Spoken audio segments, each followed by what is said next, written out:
Naging makulay ang pagdiriwang ng pista ng Santo Niño dyan sa Cebu kahapon. Narito po ang ulat ni Teresa Andrada. Kung todo gayak ang mga kalahok sa street dancing sa Sinulog.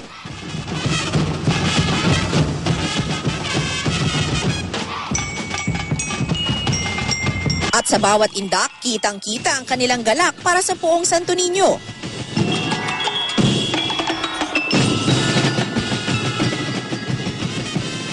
Ngayong taon, 40 grupo ang sumali sa showdown.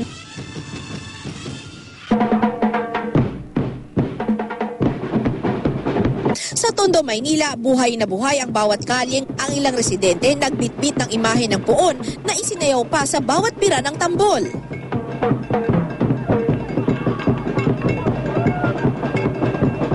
Ang iba naman, ginayakan ng iba't ibang damit ang bawat imahen.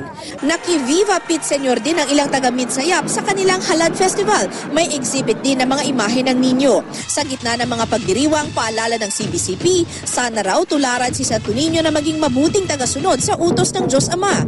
Ugaliin din daw na gumawa ng kabutihan sa kapwa bilang pagpapatibay ng pananampalataya. Teresa Andrada, GMA News.